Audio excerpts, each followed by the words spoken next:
भूतनाशक बाबा। सालों पहले माधोपुर और श्यामपुर के जंगल तक भूत प्रेत की कहानियां फैली हुई थी।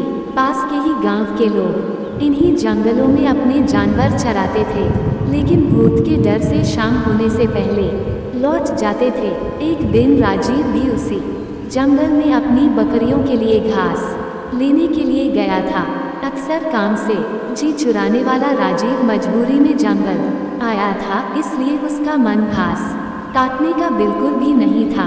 जंगल में आसपास उसने देखा कि घास नहीं है, क्योंकि सारी गाय बकरी घास खा गई थी। अब वो मरे मन से आगे बढ़ने लगा। जाते जाते वो करीब जंगल के बीच में पहुंच गया था। वहाँ काफी हरी घास और पत्तों से लदे हुए पेड़ थे। पास में ही झरना भी बह रहा था। ये सब देखकर राजीव को और आलस आ गया। उसने सोचा कि कुछ देर पत्थरों पर बैठकर आराम कर लेता हूँ। लेटते ही राजीव गहरी नींद में चला गया और सपने देखने लगा। सपने में ही राजीव जंगल का रास्ता भूल गया था और उसने एक अजीब से आदमी को भी देखा। आदमी की शक्ल इतनी डरावनी थी कि राजीव की नींद खुल गई। डरा हुआ राजीव एकदम उठा और बकरियों के लिए घास काटने लगा। भले ही वो घास काट रहा था, लेकिन उसके जहन से सपने वाले उस डरावने इंसान की शक्ल जा ही नहीं रही थी। राजीव घास जल्दी जल्दी काट रहा था, क्योंकि सूरज लगभग ढलने ही वाला था। उसने कुछ देर बाद दो लोगों की आवाज़ सुनी। वो दौड़ता हुआ उस आवाज़ की तरफ बढ़ने लगा। उनके पास पहुंचकर राजीव कहने लगा कि मुझे मेरे गांव जाने का रास्ता बता दीजिए। उसकी बात सुनते ही वो दोनों वहां से एकदम गायब हो गए। उन्हें एक कदम से गायब होता देख हैरान राजीव बेहोश हो गया। कुछ देर बाद जब राजीव को होश आया तो उसने अपने सामने वही सपने वाला डरावना आदमी देखा। उसी आंखें लाल रंग की थी और दांत बाहर को निकले हुए। किसी तरह से खुद को संभालकर राजीव वहां से पागलों की तरह दौड़ने लगा। उसी वक्त एक भालू उससे टकरा गया। उसने ऐसा झपटा मारा राजीव पर कि वो नीचे गिर गया। तभी भालू भी आदमी की शक्ल में आ गया। वो भी अजीब और डरावना था। हाथ टेढ़े मेढ़े, होंठ कटे हुए और पैर उल्टे थे। इधर जंगल में फंसे राजीव को कुछ समझ नहीं आ रहा था कि उसके साथ क्या हो रहा है। उधर उसके घर वाले परेशान हो रहे थे। रात के 10 बज चुके थे, लेकिन राजीव घर नहीं लौटा था। उसका भाई उसे ढूंढने के लिए जंगल की तरफ निकल गया। राजीव का भाई एक पैर से ठीक से चल नहीं पाता था, इसलिए मदद के लिए उसके माता पिता के साथ ही गांव के कुछ लोग भी निकल पड़े। जंगल पहुंचने के बाद सबने राजीव के भाई और माँ को जंगल के बाहर के हिस्से में ही रुकने के लिए कहा और खुद चौर कुछ हथियार लेकर अंदर चले गए।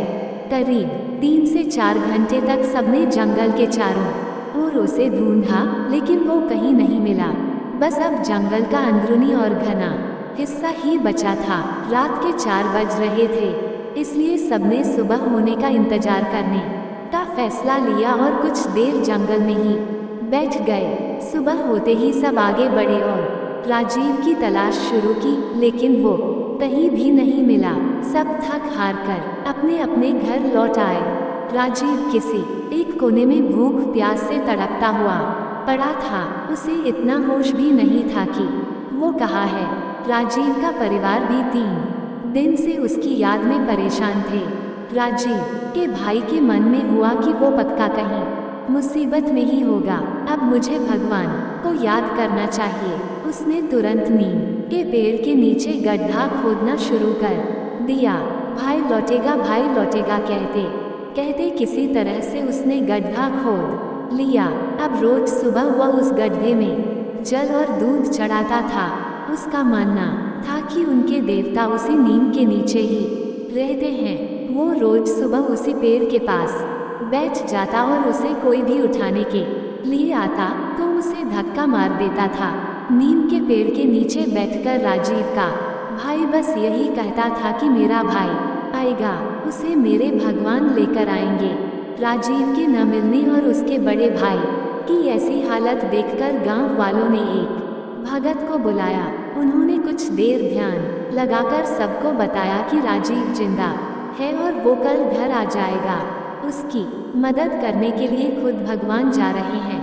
कुछ दिनों बाद राजीव किसी की साइकिल में बैठकर घर सही सलामत लौट कर आ गया। उसका शरीर इतना कमजोर था कि उसे अस्पताल में भर्ती करना पड़ा। करीब 3 बाद उसकी तबीयत ठीक हो गई। अब राजीव के भाई ने पूछा कि तुम्हें क्या हुआ था और किस तरह से तुम बचे। राजीव ने बताया कि उसे जंगल में भूतों ने घेर कर रखा हुआ था। वो ऐसे खतरनाक दिखते थे कि याद करते ही डर लगता है।